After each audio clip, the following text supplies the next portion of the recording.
Welcome to the Women of HubSpot podcast, the show that celebrates the voices shaping marketing, technology, and the ever-evolving HubSpot ecosystem. Hosted by George B. Thomas from Sidekick Strategies. Each episode brings you the stories, strategies, and superpowers of the women driving this industry forward. It's their time. It's their mic. This is Women of HubSpot. All right, so I'm super excited to be here again. Again, if this is the first episode you're watching or listening to, this all comes out of Super Bowl Sunday. I'm sitting there with my daughter, well, actually my whole family, but one of my daughters starts to talk about how the quarterback of the Philadelphia Eagles has a team, and his team is all females. And I get moved. I'm like, wow, I'm getting goosebumps just even thinking about the moment that I was having with my daughter. And so I put this post out on LinkedIn and I was like, hey, who are the amazing women of HubSpot? And the post went ham. I mean, it went crazy. And today I am here with Brenna. Brenna, I'm super glad that you have taken time, because otherwise it would be really boring if you've taken time to just sit here and have a conversation with me. So first of all, how the heck are you doing today? I'm doing great, George. Thank you so much for including me in this opportunity and this amazing cast of HubSpot women. Trust me, I see the list and I'm like, I don't get nervous very often, but just the sheer amount of horsepower that is going to be in these videos, I'm like, whew, this is going to be a journey. It's going to be good. Speaking of journeys, you've been on a journey. And so let's go ahead and start with these questions. And if we could go back in time, don't you love when questions start like that? If we could go back in time and we could meet young Brenna just starting out, what would we see? And also, what would she be most surprised by about where you are now?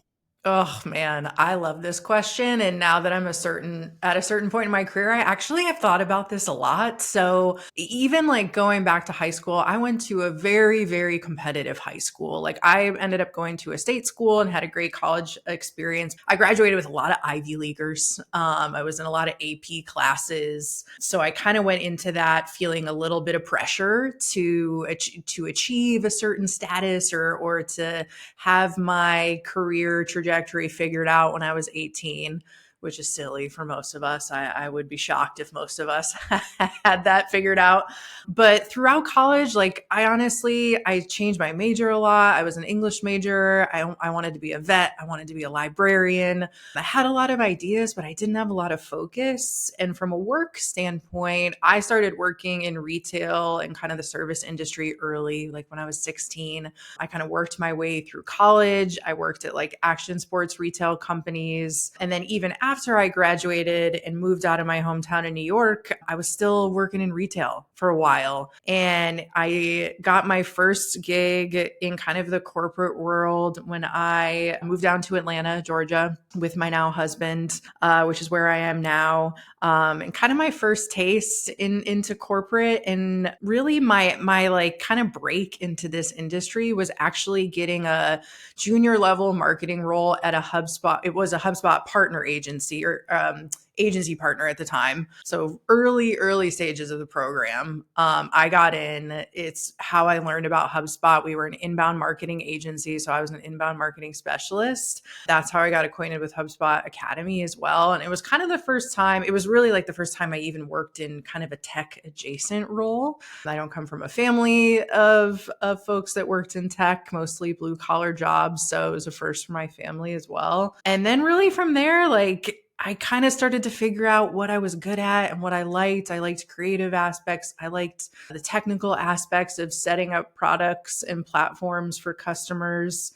And then I got my first role as a customer success manager at a tech company called Terminus here in Atlanta, which is an ABM tech company, and eventually worked my way into very haphazardly into a role with a customer education role, which was the first role there. So long story short, I fell in love with that role. I feel like it combined a lot of the things that I wanted to do when I was younger. I wanted to write. I wanted to do something that was creative. I liked teaching, but I didn't want to be a teacher with my English degree. I liked the technical aspects of the product and creating product training. And then one day It doesn't happen a lot, but one day I saw an open role at HubSpot Academy and I was like, well, I got to go for it. This feels like a sign. And it was a role to originally focus on creating content for solutions partners, which I was like, great, feels serendipitous, like a full circle moment. And that's how I got here. So I don't come from like a traditional L&D background. I didn't major really in anything that I'm doing now except for English, and I'm doing a lot of writing. But yeah, I think young Brenna would be pretty stoked to see how my career turned out, and that in kind of a roundabout way we got to really where we wanted to be and at the level of our career that we wanted to be in. It's so interesting, kind of that roundabout, like spaghetti, bowl of spaghetti life that we live. And it's funny because you mentioned like vet and librarian. And I think one of our other folks, if not multiple folks, probably have said librarian in there somewhere as well. And to be part of like the HubSpot, agency partner ecosystem and now doing what you're doing is amazing. By the way, I will say one of the fun moments is that was the most polite way I've ever heard anybody say, I don't come from a family of nerds that I've ever heard in my life. So that thank you for that. As a nerd, I'm like, that was actually a really well put way to say that. Of course. So so let's dive into this because obviously, along the way, you've probably had some inspirations, some mentors. Like who are some of your biggest inspirations or mentors in your journey so far? I think honestly, the agency owner, her name's Ann Marsden, shout out to Ann, who gave me a shot at my first job in marketing without a marketing background. Like that was really my entryway into this whole world. And she built her business from the ground up. And I learned so much from her and the people that ran that agency with her and worked with me. And again, it's how I got introduced to HubSpot. So very grateful to her. And really, I've had a handful of managers, and I've had a lot of female managers as well. I don't think I've ever been in a situation with a manager where I've been micromanaged. I think I've gotten to a point where I've built trust pretty quickly with managers. And I think in that way, I'm grateful to a lot of them for kind of letting them control my own destiny. When I worked at Terminus, that ABM tech company, I worked with a lot of women in leadership who, we were a startup. Like I was employee number like 70 or something. So we were all building the plane as we were flying and figuring it out together. And I kind of came up in my career there with a lot of other women. And I'm super grateful for them. I'm grateful to my coworker,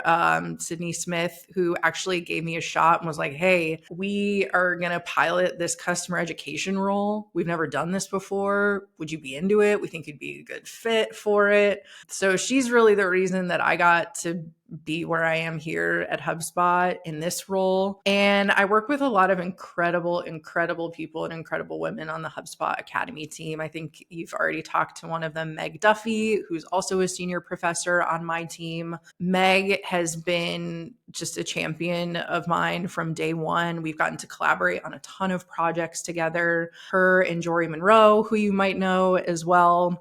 Meg, Jory, and I are collaborating on a really exciting project right now. And I'm just constantly pushed to be better at my job because I get to work with people like them. And they also just have your back from a human standpoint, like they're both friends of mine outside of work. So I'm super grateful for that. And people like Courtney Sembler, who I think you're going to be talking to as well, who is our kind of fearless leader and academy and director. Like she's someone who always makes time to talk about my career and talk about her experiences and what she's working on outside of academy. That's super cool. So yeah, very, very grateful to have a lot of mentors and a lot of people I've learned from over the years. I love it so much because it really paints the picture of how it's best if we don't do it alone. And I really love to lean into that piece where you're like kind of being the master of your own destiny or the master of your own journey. Micromanagement is so 1989. I swear to God, like trust your employees, give them the safe space to do the thing that they're trying to do. And remember, it's all about lessons, not about failure. So it's interesting. First of all, I love Jory. We need to get Jory on an episode as well. Absolutely. So we got to make that happen. I'm going to make a mental note that we definitely put that in the schedule. You're not doing it alone. You've got some great women around you throughout pretty much your entire journey that we're talking about today. But I'm super curious, have there been any hurdles or biases that you've had to overcome in your career? And if so, how did you navigate them at that point in time? I think the biggest one that's kind of a recurring theme for me is, I talked about that I don't have a formal background in L&D or education based on the role that I'm in now. I didn't necessarily come up in tech out of the gate. So I think there's definitely an element of, I don't want to call it imposter syndrome, because I feel like, especially for women, that's a phrase that's thrown around a lot, but it is a little bit of the like, not speaking up because I feel like I don't know enough or don't have enough information to be able to have that seat at the table. So I think, to be honest, it's been a lot of confidence building. I would also say I consider myself maybe to be an extroverted introvert. Like, it's taken me a while to get comfortable even having conversations like this and like being able to talk openly about my career. And I think with experience comes confidence, and with opportunity comes confidence. But that wasn't always the case for me. And I think that I'm grateful that I've had a lot of different roles, and I've worked in agencies and startups and now a big corporation like HubSpot. I think kind of that variability and experience has really helped me in situations where I'm like, well, should I say that thing? Should I suggest the thing? I think it's made me realize that not like, we all have good ideas, and sometimes we're doing a disservice to ourselves to not speak up when the occasion arises. So yeah, I think a lot of it is confidence building. And I think, again, I owe that to a certain extent to mentors and people that I've worked with directly who have stepped in and given me opportunities that maybe I wouldn't have seeked out myself. And something I've really leaned into, I think, in the last year is saying yes to more things that make me uncomfortable. Like, I had the opportunity to speak at Inbound for the first time last year. And when I was originally asked, my immediate reaction was like, that's not me. That's not for me. Could never be me speaking in front of a group of 700 people. I would die of stage fright. But the first thing I told my manager after I got off the stage last year was like, you know what? I would do that again. I would do it again. I made a big deal out of it, and it was fine. I was totally fine, and I got good feedback. So yeah, I'm trying to make more of my career saying yes to things that initially make me uncomfortable, because most of the time they turn out to be absolutely fine. Yeah, I love this idea of yes to things that make me uncomfortable, make you uncomfortable. Growth is actually forged in the times of uncomfort. The magic moments are on the other side of fear. And I love that you kind of dove into that. I also have to double click on the extrovert introvert, because I can step on stage with the best of them. But I swear, all that is holy, I could be a monk on a mountaintop and not lose a moment's worth of sleep. I'd be Totally. okay with it. Here's the funny thing, though. I love kind of piecing together the pieces of what make these powerful women in HubSpot that are using HubSpot who they are. When I first wrote that question, or we came up with that question, I for sure thought that most people would do like an external hurdle or bias. And the fact that you're like, no, I kind of have my own hurdle that is in place. It's interesting to me to have that amount of self-awareness and understanding of yourself, which I think adds to the power of who you are and how you're showing up. So super, super amazing. Now, with that being said, because this is more of like maybe kind of the same question, but from a different direction, have you ever faced a moment where you felt like underestimated, overlooked, or just like out of place in the HubSpot ecosystem? And if so, how did you handle it?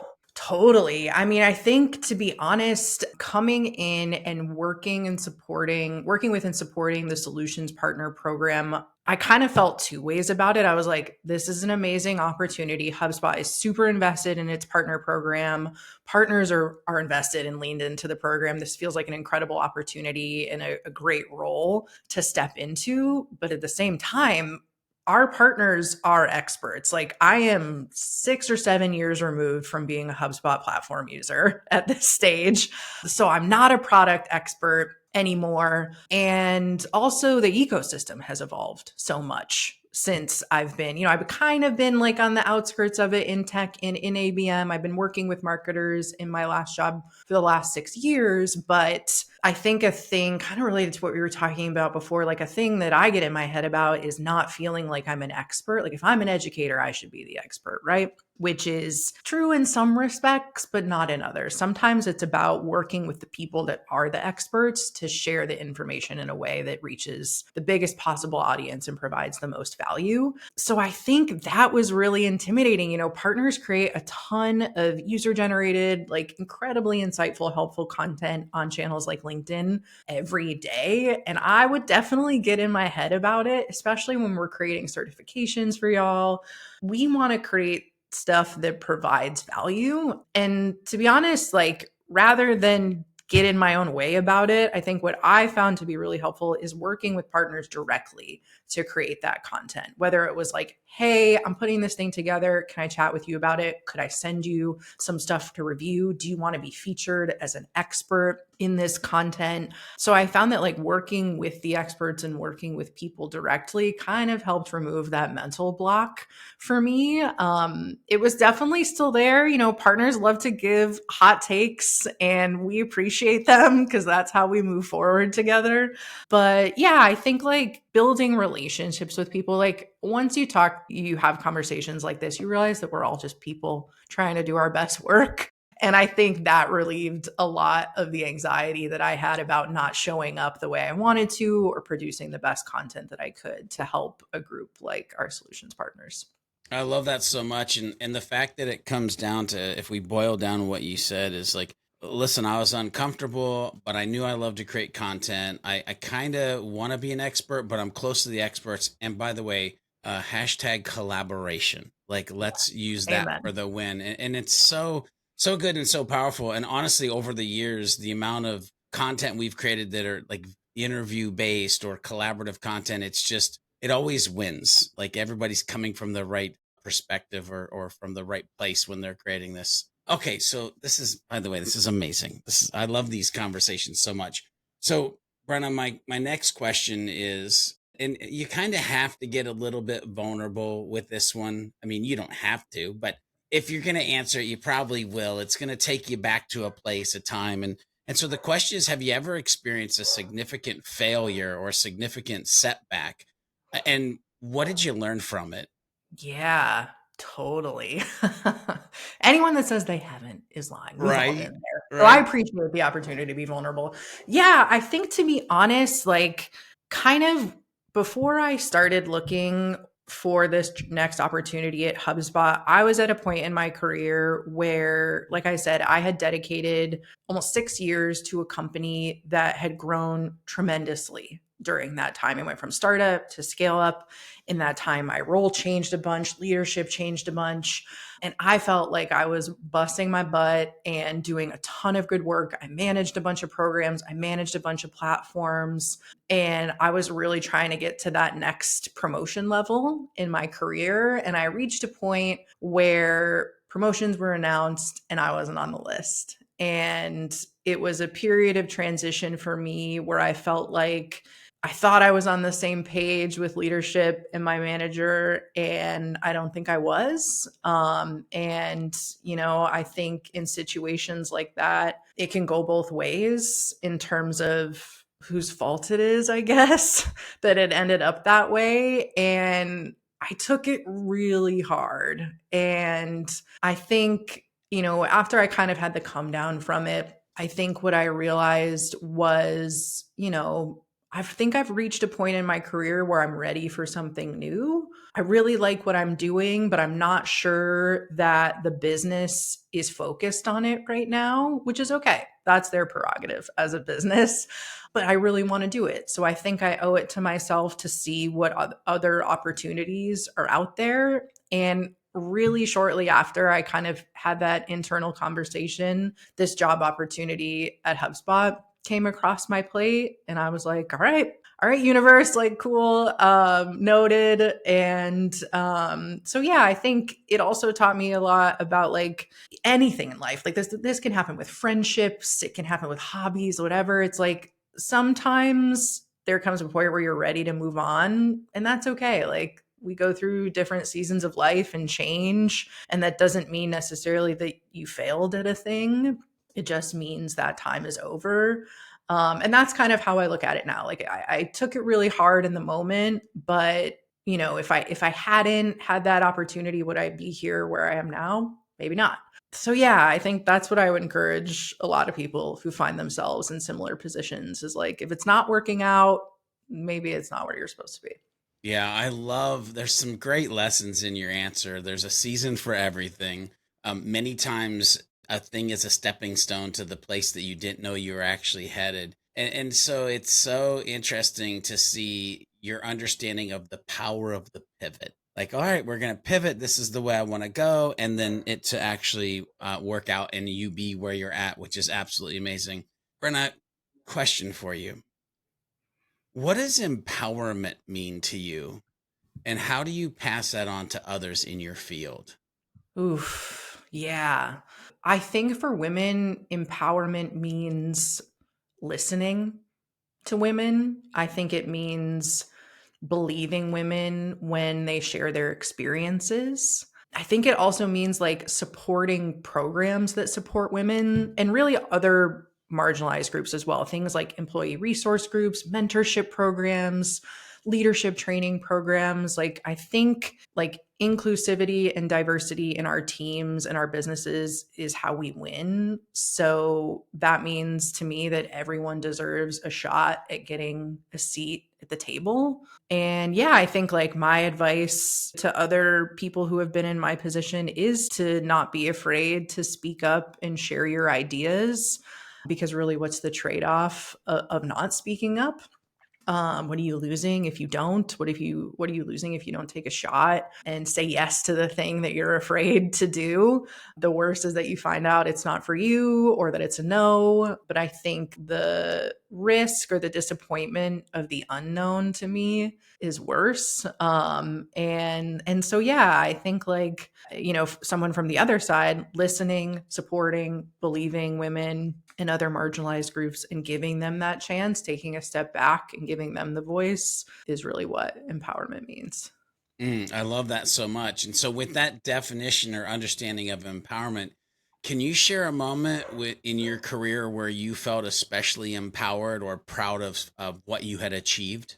Yeah, totally. I think to be honest, like I've hit a lot of professional milestones being at HubSpot. And I think, like generally one thing that I'm really grateful for is that we're just given the autonomy. Like, we have strategic direction and Courtney and our leadership team have a vision for us and we have specific content assignments that we're working towards, but we're really given the freedom to control our own destiny and create content in a way that feels authentic to us, which is amazing. I mentioned getting to speak at Inbound, again, like that was definitely a highlight of my professional career because it's probably public speaking is probably one of my biggest fears. And I'm just super proud of myself for leaning in and trusting my gut and like so grateful to all the people that supported me to get to that point. And I just think it showed myself like, hey, you can do the hard thing. And I also think like taking a chance and pivoting out of customer success into customer education, at that company, I had the opportunity to implement our first LMS system. I launched our first certification program. And I did all that as essentially a team of one. We didn't have this amazing academy team and learning and development team that we have here at HubSpot. I basically had no one. So I had to learn from my community, which was incredible. And I'm so glad that that was available to me. But I kind of had to figure it out as I went, and I got a lot of great response from it. And again, I think all of that experience got me here. When I interviewed at HubSpot, it was the most confident I felt in an interview because I felt like I actually had the experience. Like every question they asked, I felt like I had a scenario for, and I was like, okay, like, because even applying to a company like HubSpot, you get in your head about it a little bit, right? It's a competitive job market. It's a competitive place to apply to. And I felt confident and hopefully that showed. Hopefully that's part of the reason I'm here now. But yeah, I'm really grateful that I took that chance and I leaned into what younger Brenna really loved about being in the workforce. And I paid attention to that and didn't try any like square peg, round hole stuff. Like even after being a CSM for a few years, I was like, okay, this is what I like about the role. This is what doesn't really serve me anymore or what I don't really want to do long term. And I think that paid off. So many good pieces in there. One, you just literally leaned into sometimes you've got to do a life audit on the location that you find yourself, which is amazing. I also love that you were like, I felt confident because I had been there, done that. I had the experience. I was basically building the plane as I was flying, and I was the pilot, and I was the person like dishing out drinks and all of that. So like sometimes you just got to do it, right? And then you find that you actually land in a place that you maybe thought that you would never get. So that's so amazing. So many good pieces. Now, I'm curious because obviously this is the Women of HubSpot series that we're doing. So I have to ask the question, if you could change one thing about how women are supported in this industry, Brenna, what would it be? Wow, George, that's a good one. This is the one that's going to stump me because I probably have so many ideas, but I think that like in tech, especially, I think traditionally, women play a lot of roles that don't get the spotlight.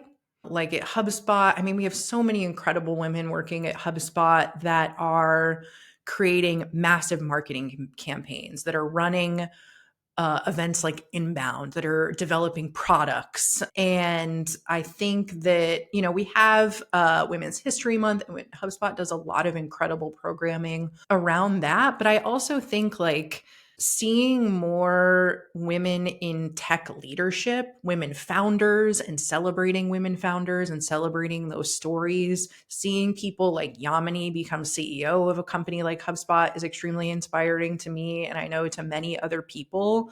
So I think what can be hard is if you don't see people that look like you in positions of power and positions of leadership, it's hard to envision how you yourself can get there. And again, I think that goes with any underrepresented or marginalized group.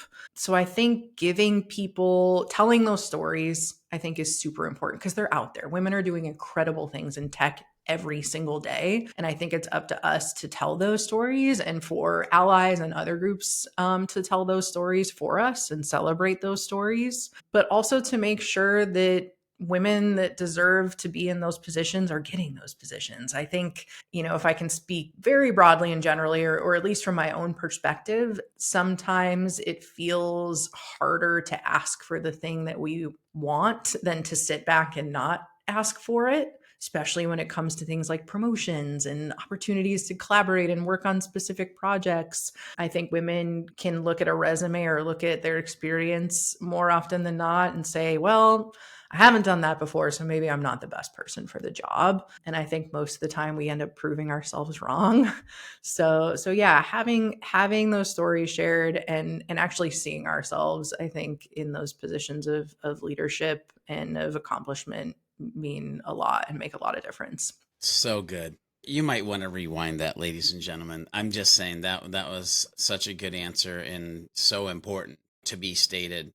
And immediately when you're talking, there's just like multiple people who I know are behind the scenes that are flying in my brain. And there's also multiple people that I know get the spotlight. And I'm like, man, there just needs to be more of that. There needs to be more of that. So obviously it is the Women of HubSpot. So I have to ask this question as well. Are there any particular tools, strategies, trends in HubSpot that like excite you right now? This is kind of a niche thing. Well, maybe not, but one of the projects that I'm working on right now with Meg Duffy and Jory Monroe is, HubSpot is really leaning into use case driven messaging and education right now. I think for anyone that's listening that's familiar with partner content or has taken the HubSpot implementation for partners certification in HubSpot Academy, that was a project Meg and I launched at the end of 2024. And we really leaned into and took a bet on, rather than teaching like high level strategy or like basic product stuff, we said, what if we rooted our education in use cases that are specific to HubSpot? Like, let's frame it in hypothetical customer scenarios and teach people that way rather than just like kind of siloed, segmented learning. And I think as a business, HubSpot is really leaning into that as well. And what it's allowing us to do from Academy perspective is really experiment more and think more critically about like what that learner journey at HubSpot looks like. Like, yes, you need to know how to go in and find the forms tool and how to create a form and what buttons to click, but you also need to learn how to use the forms tool with landing pages and website pages and lists and all of these other features in HubSpot. And you need to think about how it fits into a broader strategy, even just outside of marketing, how it fits into your sales and service strategy as well. So that's really exciting. It's something that leadership is really supporting, especially, so we're part of the customer success organization. So it's something that John Dick, who oversees customer success at HubSpot, is really leaning into. And I really hope it's going to make a difference for learners, especially folks who are new to HubSpot or who are looking to level up and get more out of their HubSpot investment. I think it's a really cool way to think about education. It's a lot more creative. It's a lot more storytelling involved. And I'm excited to see what the response is. So stay tuned. That'll be coming out soon. Yeah, I'm excited to see that as well, to be honest with you. As somebody who's been in the HubSpot Academy since 2012 and seen a lot of different content come out through there, that it excites me to think about it from that direction. And even when you say more storytelling around it. But you had me, by the way back when you said experiment more in critical thinking. Like probably any business with anything they're doing could probably experiment more and do some more critical thinking and they'd be good to go. So let me ask you this. In your mind, how important is networking with other females or just networking in general to you? And what strategies do you use to kind of build connections along the way? Yeah, I mean, I think it's extremely important. And to be honest, like I mentioned, extroverted, introvert. So networking is not something that comes super naturally to me. But I think what we do well at HubSpot is we kind of have, especially when you're new or you're in onboarding, we have this concept of setting up coffee chats. So you kind of do it like with your surrounding team. And that helps kind of get a baseline and get to know everybody. But we also have this thing at Academy called the Buddy Program, where you get paired up with other people from the team for a quarter and you have regular chats. I've been fortunate enough to be paired up with a lot of other women on the Academy team, including Courtney, who was one of my first buddies in the Buddy Program. And I think it just gives a more unstructured time to get to know each other on a personal and a human level and talk about our experiences. I'm also involved in our mentorship program for marketing interns this quarter. So I got paired up with an amazing intern who's also a woman on our customer success team, I should say, not marketing, but I've never been a mentor before in kind of a formal capacity like this. So it's teaching me a lot about how I can provide value and how my experience could kind of help shape someone else's career trajectory. And it kind of takes me back to like when I was young in my career and what kind of questions I had and how other people helped me figure out kind of what my next step should be, which is awesome. And also I mentioned like creating content and collaboration gives us the opportunity to work with a lot of folks outside of HubSpot. And that's been invaluable to me. I've definitely leaned in. I have to give a shout out to my buddy, Mark Hands, who I know you know. He just, his last day at HubSpot was on Friday, but he is someone who, I know, we're so excited for him. Totally tragic for us, but he is someone who has been supportive of me from day one. And he's honestly helped me make a ton of incredible connections to other female founders or to female founders, agency owners in the HubSpot ecosystem. And really getting to work with those women and have them as a resource to bounce ideas off of and stay connected and learn more about their career outside of the organization that I'm in has been awesome. So definitely if you're someone like me who maybe is a little shyer when it comes to networking, I think leaning on people like a Mark, who it's one of his superpowers. And, he goes out of his way to connect people like that. And that's made a huge difference for me. So sometimes it's just saying like, hey, who do you know? I'm interested in this thing, or talking to someone about this. Who do you know that I should talk to, or who else should I be talking to, has made a big difference. I love that you circled back around to collaboration, by the way. Like, I'm going to collaborate with somebody who might be a ninja at networking, but also I love the fact that I brought up networking and you're like, so that we can learn who they are as a human, like on a personal level. And it shouldn't be a transaction, right? It should be a relationship. So I love that so much. All right. So as I land the plane, I got a few more questions here, but we'll land the plane. What's been the most right? What's been the most rewarding aspect of your career so far? The most rewarding aspect. This is going to sound so cheesy. Maybe not. I think having my parents and my family, who I mentioned, like my in-laws, my parents, none of them come from a tech background. Like they have a very basic understanding of what I do in my career. And I think being continually celebrated by those people in my life who go out of their way to listen to episodes of a podcast that I'm on, or when I published a blog post at my last job and my dad figured out how to log in and leave a comment and say that he loved the blog post. My dad, who's worked in the plumbing industry for 30 years, like that is really the most rewarding thing, is having people that you love, even if they don't really know what you do, recognize that you've reached a certain point in your career to be proud of, is amazing. And my husband too, he didn't work in tech most of his life. He worked in the tennis industry.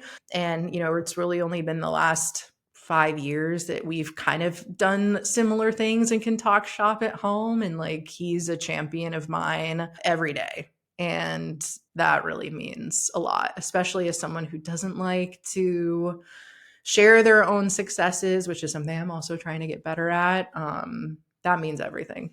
Yeah, I don't find that cheesy at all, by the way. I find that very, very moving. And I got to be honest with you, my wife's aunt never understood what I actually did as a career, just never. And so, but when they try to at least understand and they engage, I think that's absolutely amazing.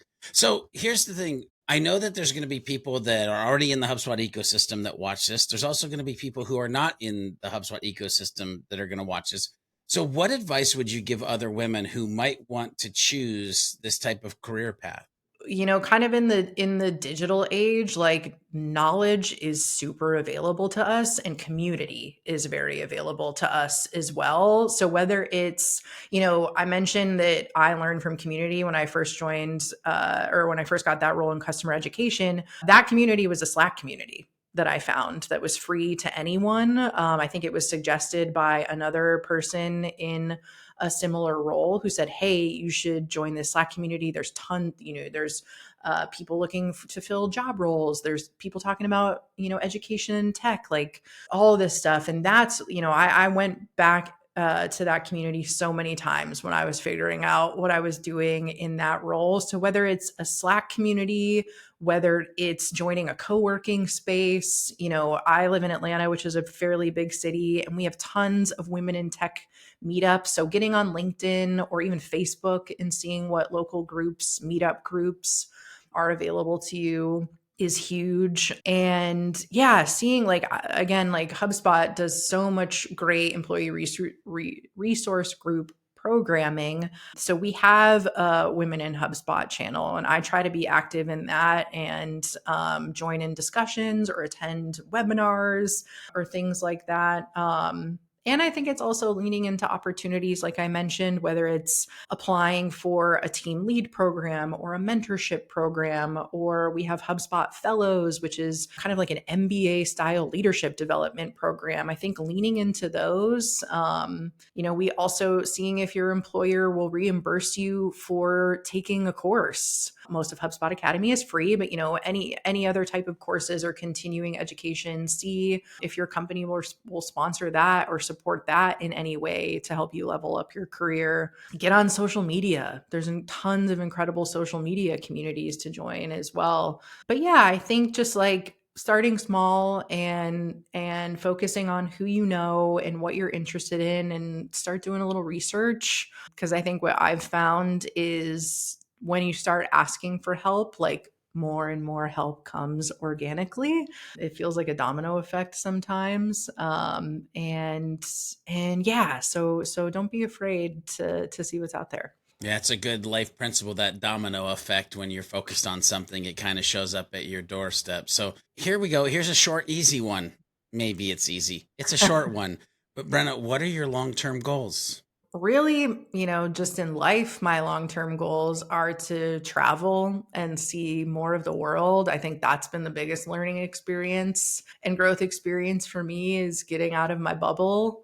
One of my goals is to build more community. I think in the post-COVID remote work age, I think it's afforded me a lot of flexibility. I don't know if I would be working at HubSpot if it wasn't for that flexibility, but it has kind of made community smaller.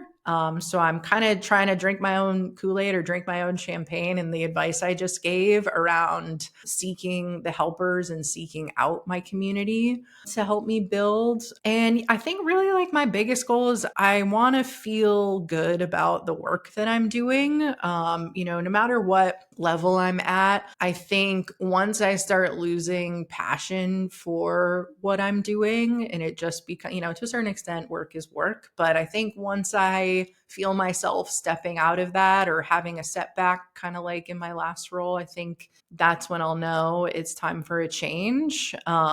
So yeah, I think like I really love what I'm doing now, and I would love to be doing that at the highest level, whether it's program leadership or management. But yeah, I don't want to lose sight of what I really love about my job and what young Brenna really wanted to be doing when she was 18 and still figuring out her life. And I think if I'm doing that, no matter where I'm at or what level I'm at, I'll be good. I'll be in a good spot.